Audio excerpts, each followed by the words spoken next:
Have you ever trusted someone so completely that you would have handed them the key to your entire life? I did. And that trust nearly destroyed everything I had spent 10 years building.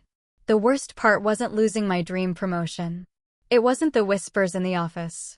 It wasn't even discovering that my private medical records had become office gossip. The worst part was realizing the person responsible wasn't a stranger. She was the woman I called my sister, my best friend. Looking back now, the warning signs had always been there. I just refused to see them. Because when you love someone like family, you never imagine they're secretly competing against you. My name is Emily Carter. I'm 34 years old, and until 2 years ago, I believed hard work always paid off. I had spent nearly a decade working at Northbridge Financial. I wasn't the loudest person in the office. I wasn't the most outgoing. I simply worked harder than anyone else. If someone needed help, I stayed late. If a project fell apart, I fixed it. If a client was unhappy, I found a solution. Most people barely noticed. Except one person. Rachel. Rachel Morgan had joined the company just 6 months after I did. She was funny, confident, the kind of woman who could make an entire room laugh within minutes. Everyone liked Rachel, including me.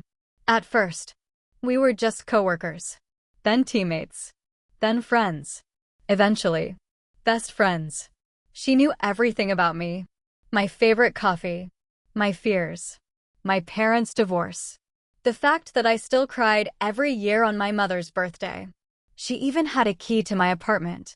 That's how close we were. People at work used to joke that if someone saw one of us, the other wasn't far behind. We celebrated birthdays together, spent holidays together, even took vacations together. She became part of my family. When my father had heart surgery, Rachel sat beside me in the hospital waiting room for almost 12 hours. She never complained. She simply held my hand whenever I felt overwhelmed. Mom hugged her before we left. "Thank you for taking care of my daughter." Rachel smiled. She's family. I believed her. Completely. Looking back, I wonder whether any of it was real, or whether she'd simply been waiting for the perfect opportunity. About 3 years before everything collapsed, Northbridge announced something huge. The company was opening a new regional office. That meant one new executive position, Regional Operations Director. It wasn't just a promotion. It was life-changing. Better salary, better benefits, leadership responsibilities, stock options. The kind of position people spent years chasing. The CEO gathered everyone in the conference room. "We'll spend the next few years identifying the strongest candidate." I remember looking at Rachel. She smiled. "This is your job." I laughed. "Our job." She shook her head. "No, you're going to get it." Those words made me smile. She sounded so sincere. At least, I thought she did. From that day forward, I worked even harder. Every project mattered. Every presentation mattered. Every client mattered. Sometimes I stayed until midnight. Not because anyone forced me, because I wanted to earn that opportunity. Rachel often stayed with me. We'd order pizza, listen to music, finish reports together. One night, around 11:30, she looked over at me. "You know, if either one of us gets promoted, I hope the other never changes." I smiled. "I promise." She held out her pinky finger. "Promise?" I laughed. We actually pinky promised. 34-year-old women, making promises like children. Funny how life works. Sometimes, the promises that feel the most genuine become the easiest to break. About a year later, my manager called me into his office. "Emily, I've been watching your work." I immediately wondered if I'd made a mistake. Instead, he smiled. "The executive board has noticed you." My heart nearly stopped. They specifically mentioned your leadership. I couldn't believe what I was hearing. When I left his office, Rachel was waiting outside. Well, I couldn't hide my excitement. "I think I'm actually being considered," she screamed. Actually screamed. Then hugged me so tightly people looked over. I told you. We're celebrating tonight. We did. Dinner. Dessert. Too much laughter. She even raised her glass. To the future regional director. Everyone around us applauded. I felt embarrassed. Happy. Hopeful. If someone had told me that same woman would eventually destroy my career, I would have laughed. Because that's impossible, right? Life continued moving forward. Everything seemed perfect. Until I started feeling tired. Not normal tired. Different. Some mornings, getting out of bed felt impossible. I'd sleep 9 hours and still feel exhausted. At first, I blamed stress, long work hours, coffee, lack of sleep. Rachel noticed before anyone else. You okay? I'm fine. You don't look fine. I'm just tired. She frowned. Promise me you'll see a doctor. I will. I didn't. Not immediately. I convinced myself it would pass. Weeks turned into months. Then something happened that scared me. During an important client presentation, I completely lost my train of thought. My mind went blank. For almost 10 seconds. I couldn't remember what I was saying. The room felt like it was spinning. After the meeting, I locked myself inside the restroom. I stared at my reflection. You need to get checked. That afternoon, I finally made the appointment. The doctor ordered blood tests. Then more tests. Then another specialist. Every appointment created more questions. Very few answers. Rachel drove me to several of them. She sat in waiting rooms, brought coffee, made jokes whenever I looked nervous. You probably just need vitamins. I smiled. I hope you're right. A week later, the specialist called. Emily, I'd like you to come in. His voice sounded serious. Too serious. My stomach dropped. Doctors don't ask people to come in. To tell them everything is fine. I didn't tell anyone. Not even Rachel. I wanted to hear the results first. The next afternoon, I sat alone inside the doctor's office. He looked at the paperwork for several seconds before speaking. Your tests show an autoimmune condition. I had never heard those words before. What does that mean? It means your immune system is attacking healthy cells. I stayed silent. He continued explaining. Treatment options. Medication. Monitoring. Lifestyle changes. Thankfully, it wasn't life-threatening. But it was private. Very private. The condition could be managed. Most people with it lived completely normal lives. Still, hearing the diagnosis felt overwhelming. When I left the office, Rachel was waiting in the parking lot. She immediately noticed my face.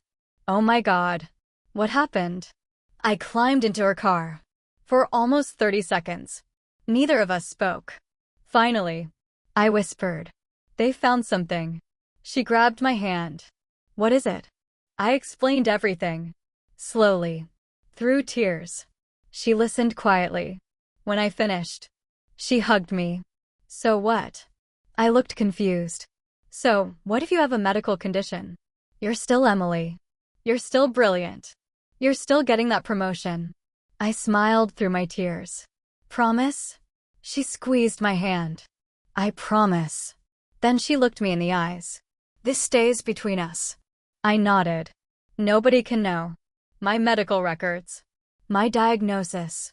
My treatment. It's private. She placed her hand over her heart. I'll take this secret to my grave. I believed her. Because why wouldn't I? She was my best friend. The one person I trusted more than anyone. I had absolutely no idea that within a few weeks, my deepest secret would become the biggest conversation in the entire office. And by the time I realized who had exposed me, it would already be too late. The first few days after my diagnosis felt strangely peaceful. I started taking my medication, adjusted my daily routine, read everything I could about my condition. The doctor had been reassuring. As long as you follow the treatment plan, you should continue living a completely normal life. Those words became my comfort. I decided that my illness wouldn't define me. I would keep working, keep chasing my promotion, keep living exactly as I always had. And, for a little while, Everything seemed normal. Rachel checked on me almost every day. Did you take your medicine? How are you feeling today? Need me to drive you to your next appointment?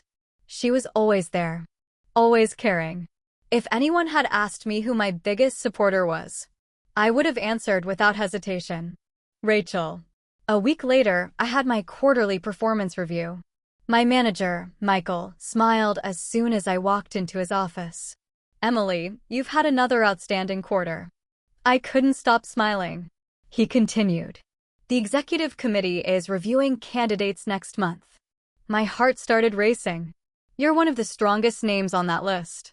Those words stayed with me the entire day. For the first time in months, I truly believed my dream was within reach. That evening, Rachel insisted on taking me out for dinner. She raised her glass. To our future regional director. I laughed. You keep saying that. Because I know it's true. She looked completely sincere. I've never met anyone who deserves it more. I thanked her. Deep down, I felt incredibly lucky. Not everyone has a friend who celebrates their success as if it were her own. At least, that's what I believed. The following Monday started like every other Monday. Coffee, emails, meetings, nothing unusual. Until I walked into the break room. The conversation stopped. Immediately.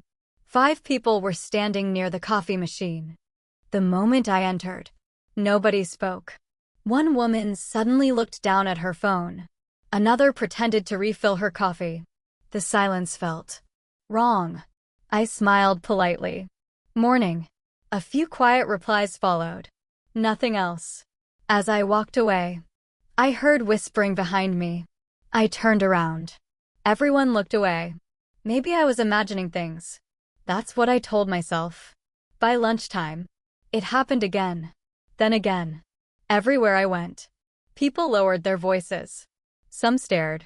Others avoided eye contact. I couldn't understand it. Had I done something? Was there some office rumor I hadn't heard? That afternoon, Michael unexpectedly called me into his office. His expression looked different. Concerned. Emily. Closed the door. My stomach tightened. As soon as I sat down, he folded his hands together. I need to ask you something. Of course. Is there anything happening in your personal life that could affect your work? The question caught me completely off guard. No. He hesitated. I've heard some things. What things? He looked uncomfortable. I don't want to spread rumors. Then please tell me. After several seconds, he sighed. Someone claims you've been diagnosed with a serious medical condition. The room suddenly felt silent. Completely silent. My heart started pounding. What? He continued carefully. I want to make something very clear. This conversation isn't about discrimination. It's about making sure you're okay. I could barely hear him. One question kept repeating inside my mind. How? How could anyone know? Only 3 people knew. My doctor. Me. Rachel. No. It couldn't be Rachel. Impossible. I forced myself to answer. It's a manageable condition. I'm receiving treatment. It doesn't affect my ability to work. Michael nodded. I believe you. But the rumors are spreading quickly. Rumors. Not facts. Rumors. I left his office feeling completely numb. For the rest of the afternoon, I couldn't focus. I watched coworkers. Every smile suddenly looked fake. Every conversation felt suspicious. Who had started this? By evening, I couldn't take it anymore. I called Rachel. Can you come over? She arrived 20 minutes later carrying takeout. The moment she saw my face, she knew something was wrong. What happened? I told her everything. Michael's questions. The whispers. The rumors. She looked genuinely shocked. No, that's impossible. I swear I never told anyone. I know. I answered immediately. I wasn't accusing you. She reached across the table and grabbed my hand. We'll figure this out. Someone had betrayed me. But surely, it wasn't her. The next morning, the rumors became worse. I walked into the elevator. 2 coworkers were talking. One suddenly whispered, "She's here." The other looked embarrassed. I stared at the elevator numbers instead of saying anything. For the first time in 10 years, I didn't feel welcome at work. By Friday, someone anonymously printed medical information from the internet. The papers were sitting in the break room. Highlighted sentences. Symptoms. Long-term complications. People quietly picked them up, read them, then looked at me. I wanted to disappear. None of it mentioned my name, but everyone knew exactly who it was about. When I reached my desk, there was no work waiting for me, only silence. Even clients started asking strange questions. One of them smiled awkwardly. "I heard you've been dealing with health issues." I froze. How had clients heard about it? This had spread far beyond the office. That evening, I sat alone in my apartment, my laptop open, my phone beside me, trying to understand how this happened. Then something caught my attention. Rachel had texted me. "How are you holding up?" I stared at the message. Why did it suddenly feel different? Maybe I was becoming paranoid. Maybe betrayal makes you suspicious of everyone. I replied anyway. "I'm okay." She answered instantly. "You'll get through this." I wanted to believe her. I truly did. A few days later, the executive committee announced final interviews for the promotion. Only 2 candidates remained. Me and Rachel. I smiled when I saw her name. She hugged me immediately. "No matter who wins, we'll celebrate together." I hugged her back. "Deal." She smiled. But this time, something about her smile felt forced, almost nervous. The interview lasted nearly 2 hours. I answered every question confidently. Leadership, strategy, problem solving. Everything went well, until one executive looked down at my file, then asked, "Emily, would your recent health concerns prevent you from handling the pressure of this position?" I felt my stomach drop. Even they knew. I answered honestly. "My condition is fully managed.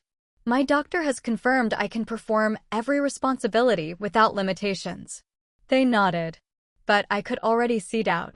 Tiny, almost invisible, but it was there. And doubt changes decisions. When I left the conference room, Rachel was waiting outside. She smiled. "How'd it go?" "I think okay." She hugged me. "I'm proud of you." For just a second, as she pulled away, I noticed something strange. A folded envelope sticking out of her handbag, across the front. I recognized the logo immediately. It belonged to the private medical clinic where I'd received my diagnosis. She quickly pushed the envelope back into her bag. My heart skipped a beat. Why? Would Rachel have paperwork from my clinic? I almost asked. Instead, I stayed quiet, because I still trusted her, even though a tiny voice inside my head had finally begun asking the question I had been avoiding. What if the person comforting me was the same person destroying me? For the rest of that day, I couldn't stop thinking about the envelope. The logo from my medical clinic. The same clinic where I'd been diagnosed. The same clinic that held every detail about my condition. Why would Rachel have anything from there? Maybe she had gone for her own appointment. Maybe I was overthinking. Maybe I was becoming paranoid because of everything happening around me. I wanted to believe that, more than anything, because the alternative was unbearable. That weekend, I barely slept. Every conversation I'd had with Rachel over the last few months replayed in my head. The questions she'd asked, the appointments she'd driven me to, the way she'd insisted on knowing every detail. At the time, it felt like love. Now, it felt different. Monday morning, I arrived at work early. I wanted some quiet before everyone else came in. Instead, I found something waiting on my desk. A plain white envelope. No name, no handwriting, just sitting there. My hands shook as I opened it. Inside was a single sheet of paper, typed in black letters. Not everyone smiling at you wants you to win. Nothing else. No signature. No explanation. I looked around the empty office. Who had left it? Was someone trying to warn me? Or scare me? I slipped the note into my bag before anyone arrived. By lunchtime, I had made a decision. I wasn't going to sit around waiting for answers anymore. I needed facts, not guesses, not feelings. That evening, after work, I called the medical clinic. The receptionist recognized my name immediately. "I'd like to know who has accessed my medical records." There was a short pause. "I'm sorry, Ms. Carter. Why are you asking?" "Because my private information has somehow become public." Her tone changed instantly. "Please hold." A few minutes later, the clinic's privacy officer came on the line. She spoke calmly. "If you believe your confidential information has been shared without your permission, we take that very seriously." She explained that every access to my records was logged. Every employee, every computer, every date, every time. She couldn't give me the information immediately, but she promised they would investigate. I thanked her. Then I waited. 3 days later, my phone rang during lunch. It was the clinic. "Miss Carter, we've completed our review." I closed my office door. "What did you find?" "There was no unauthorized access by our staff." That surprised me. "So how did my information get out?" There was another pause. "According to our records, you personally signed a consent form allowing another individual to discuss your medical care with your physician." I frowned. "I never signed anything like that. Would you like me to read the name?" My heart started racing. "Yes. The authorized individual is..." She said a name. "Rachel Morgan." Everything around me disappeared. "No." My voice barely came out. "That can't be right. The authorization form includes your signature." "My signature?" I couldn't breathe. "There has to be some mistake. We can email you a copy." 5 minutes later, the document arrived. I opened it immediately. There it was. My name, my address, my medical information, and my signature. Or at least, something that looked exactly like it. I stared at the page for several minutes. Then I noticed something strange. The date. It had supposedly been signed on a Tuesday afternoon. But I knew exactly where I had been that Tuesday. I had spent the entire afternoon in a leadership conference across town. There was no way I had been inside that clinic. Someone had signed it. Someone pretending to be me. My hands began shaking. There was only one person who knew every detail about my appointments. Only one person who knew my signature from birthday cards, Christmas gifts, and dozens of handwritten notes over 10 years. Rachel. Still, I refused to believe it. Not without proof. That evening, I met my older brother, Daniel. Daniel worked in corporate compliance for another company. He had spent years investigating workplace misconduct. After hearing everything, he leaned back in his chair. "Emily, you don't want my opinion." "I do." "No. You want me to tell you Rachel couldn't do this." I stayed silent. He continued. "If someone wanted to remove you from consideration for that promotion, they wouldn't need to ruin your work. They'd just need people to question your reliability." His words hit me hard.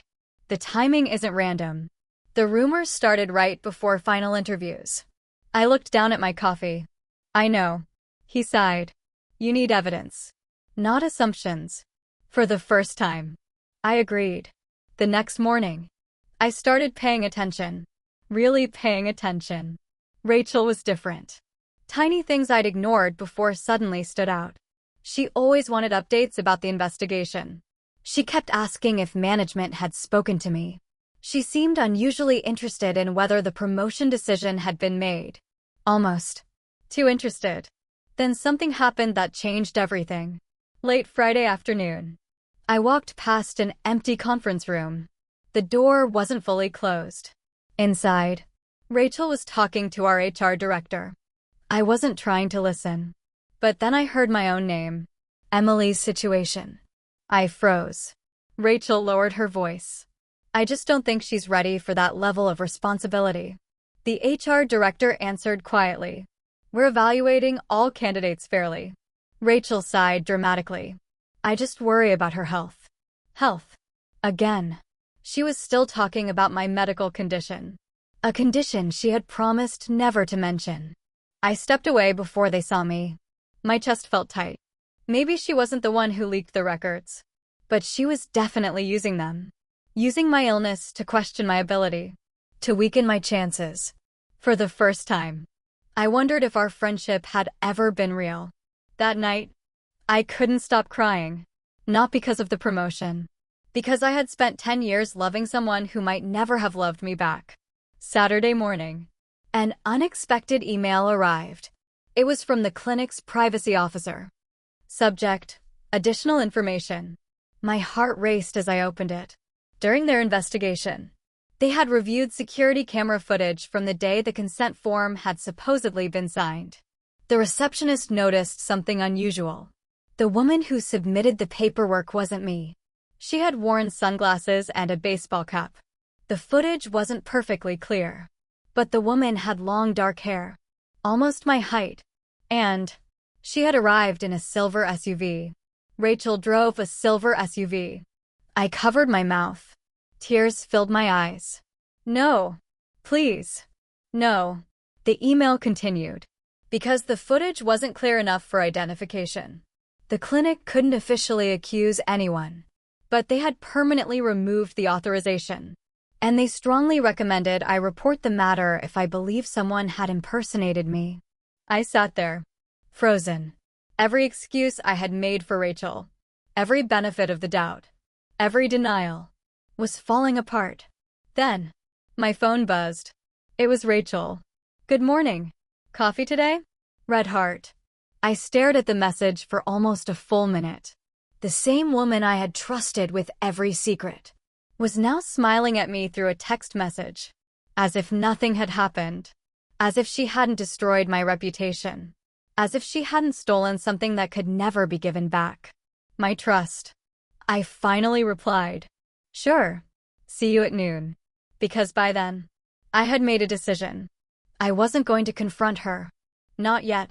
People like Rachel never confess when they're cornered. They lie. They manipulate. They play the victim. If I wanted the truth, I needed to let her believe. I still trusted her. And while she smiled, I was about to uncover every single thing she had done. For the next few days, I became someone Rachel had never seen before. Not louder. Not colder. Just quieter. I stopped telling her everything. When she asked how I was doing, I smiled. I'm fine. When she asked whether management had contacted me, I shrugged. Nothing yet. She seemed disappointed. It was subtle, almost impossible to notice. But after everything I'd learned, every expression meant something. Every question had a purpose. I wasn't looking at my best friend anymore. I was looking at someone who had spent months pretending to care while quietly pulling the ground out from under me. Still, I needed proof. Real proof. Not guesses. Not suspicions. Because if I accused Rachel without evidence, she would cry, deny everything, and somehow, I'd become the bad person. So I waited. Monday morning, our CEO announced that the promotion decision would be made the following Friday. 5 days. Just 5 more days. Rachel smiled at me across the conference table. Whatever happens, I'm proud of us. I forced a smile. Me too. Inside, I felt sick. That afternoon, my brother Daniel called. I've got something. I left work early and met him at a small cafe. He slid a folder across the table. I spoke to someone I know in corporate security. I looked at him. They can't investigate your company, but they can tell you how these situations usually happen. He pointed to several pages. People rarely destroy someone alone. They usually need help. I frowned. What do you mean? If Rachel leaked medical information, someone probably encouraged her, or benefited from it. That idea had never crossed my mind. Who benefits if I lose the promotion? The person who gets it instead. Rachel. Daniel leaned back. Follow the promotion. Follow the motive. That sentence stayed in my head all week. The next morning, something unexpected happened. One of our HR coordinators, Lisa, stopped by my desk. She looked nervous. Emily, can we talk? I nodded. She glanced around to make sure no one was listening. I probably shouldn't be saying this. My heart skipped. What is it? She lowered her voice. A few weeks ago, Rachel came to HR asking questions. What kind of questions? Lisa hesitated. Questions about medical leave, disability policies, and whether certain health conditions could affect executive promotions. My stomach tightened. Did she mention my name? Lisa looked uncomfortable. Not directly, but it was obvious who she was talking about. I thanked her. After she left, I sat completely still. Rachel wasn't just spreading rumors. She had been trying to convince HR that my diagnosis made me unfit for leadership. Every piece of the puzzle was falling into place. But I still needed one thing. Proof that she had leaked my records, not just talked about them. That evening, I remembered something.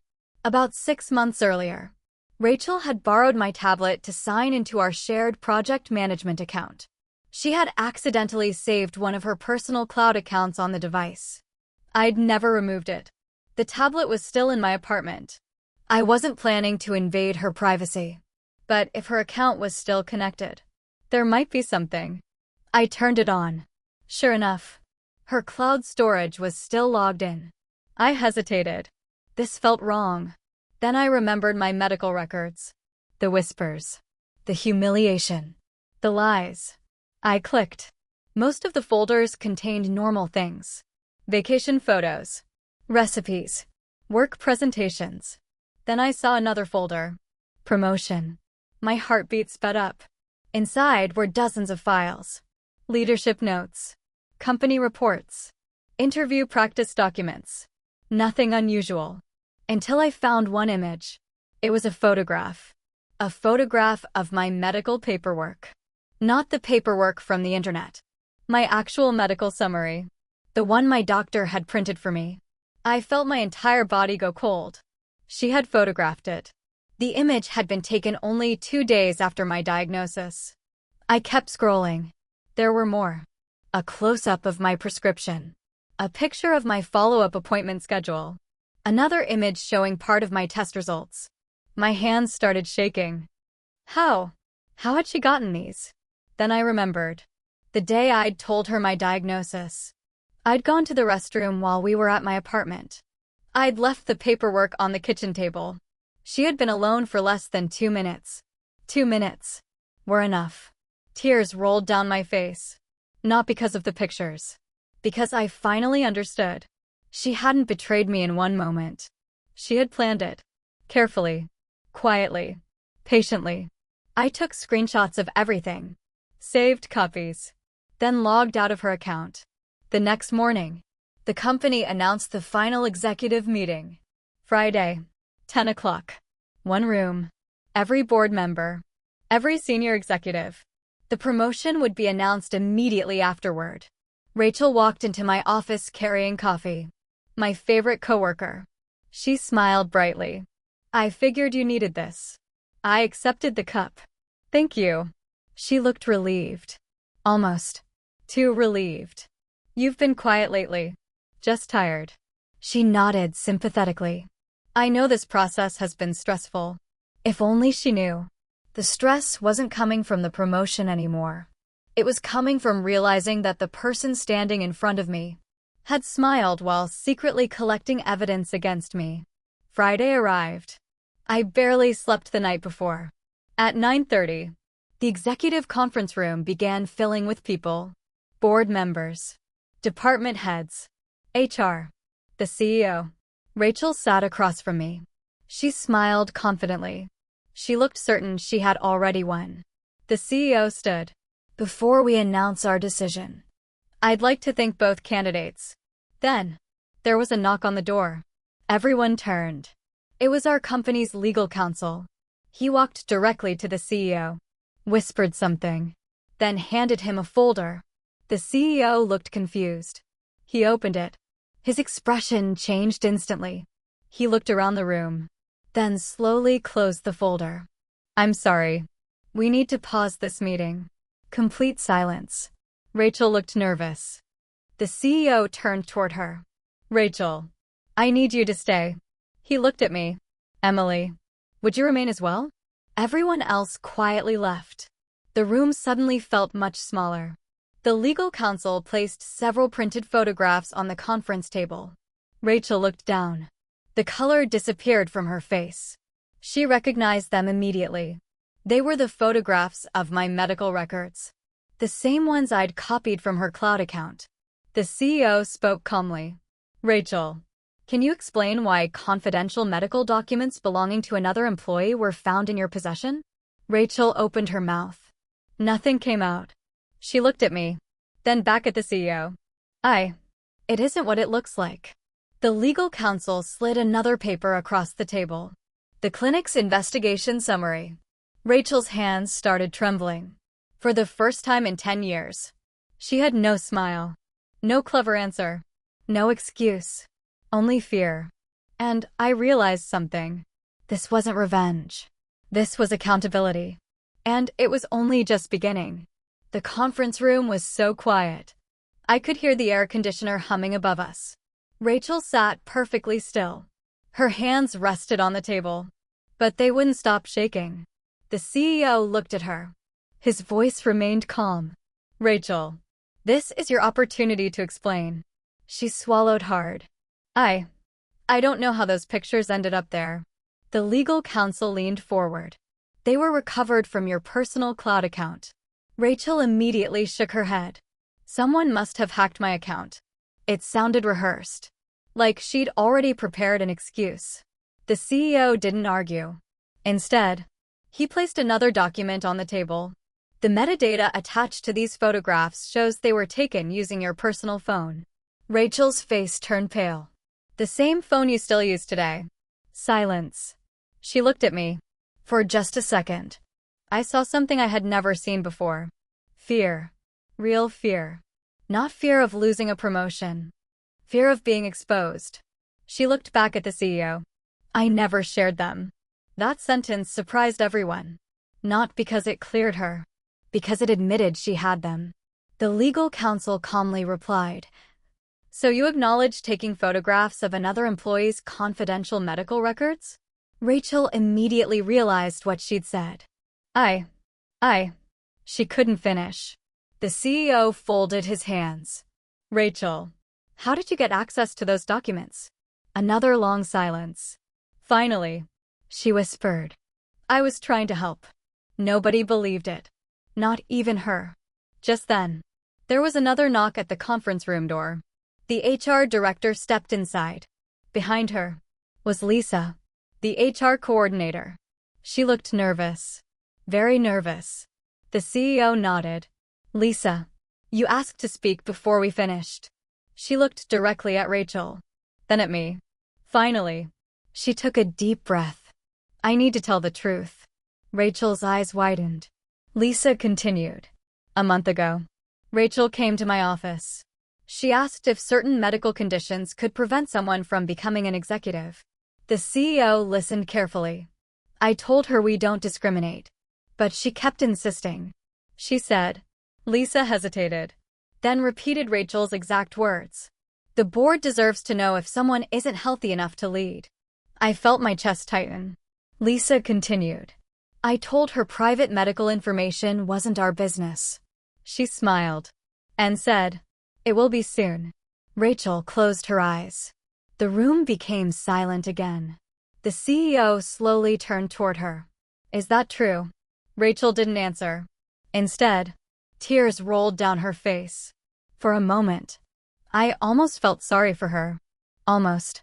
Then I remembered. The whispers. The rumors. The nights I cried wondering why my coworkers suddenly looked at me differently.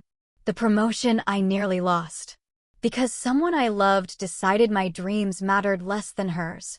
The CEO spoke again. Rachel, this is your final opportunity. She covered her face with both hands. Then, she finally broke. I didn't think it would go this far. Nobody interrupted. She kept talking. I was tired. Tired of always coming second. She looked directly at me. Every project. Every compliment. Every opportunity. It always went to Emily. I couldn't believe what I was hearing. She laughed bitterly. You know what people called me? Emily's best friend. Never just Rachel. Always. Emily's best friend. Her voice cracked. I worked just as hard. I wanted someone to notice me. She wiped away tears. When I found out about your diagnosis, I thought. She stopped speaking. The CEO finished the sentence for her. You thought it would remove your biggest competition. Rachel nodded. Barely. The room felt heavier than ever. I stared at the woman I'd trusted for nearly 10 years. This wasn't jealousy born overnight. It had been growing for years. Hidden behind smiles. Birthday gifts. Vacation photos. Late-night conversations. Every memory suddenly felt different. The CEO slowly stood. His expression was filled with disappointment. Rachel, our company can recover from mistakes, but we cannot recover from broken trust. He paused. Your employment is terminated effective immediately. Rachel burst into tears. Please. I made one mistake. The legal counsel quietly replied. No. You made hundreds. You planned them. You repeated them. And you continued even after seeing the damage. Rachel looked at me. Emily. I'm sorry. The words sounded empty. Not because they weren't emotional. Because they came too late. She wasn't sorry when people whispered behind my back. She wasn't sorry when executives questioned my health. She wasn't sorry when she smiled while secretly collecting evidence against me. She was sorry. Because she'd been caught. Security quietly escorted her from the room. She never looked back. For several minutes, nobody spoke. Then the CEO turned toward me. I owe you an apology. I looked surprised. Our company failed to protect your privacy. We're reviewing every policy immediately. He placed another folder in front of me. Inside was the promotion letter. Regional Operations Director. Effective immediately. I stared at it. For years, I'd imagined this moment. I dreamed about celebrating, calling my parents, taking Rachel out to dinner. Instead, I felt strangely quiet. Because some victories don't feel joyful. They simply feel heavy. The CEO smiled gently. You earned this. Not because of what happened, but despite it. I thanked him, then quietly left the room.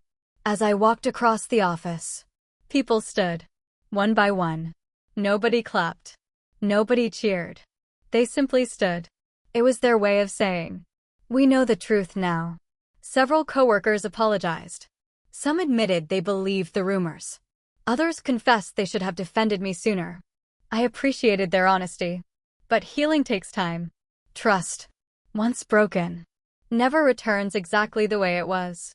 Over the following months, life slowly became peaceful again. I settled into my new position. The office atmosphere changed. New privacy policies were introduced. Managers received additional training. Employees became more careful about respecting personal boundaries. Something good had finally come from something painful. One evening, about 6 months later, I received a handwritten letter. No return address. I recognized the handwriting immediately. Rachel. I almost threw it away. Instead, I opened it. The letter wasn't asking for forgiveness. It wasn't asking for another chance. It simply said, I spent years blaming you for my own insecurities. The promotion was never stolen from me. I lost it the day I stopped becoming the person I wanted to be. You deserved every success you earned. I hope one day you remember the good parts of our friendship more than the ending. I'm truly sorry. I folded the letter carefully, then placed it inside a drawer.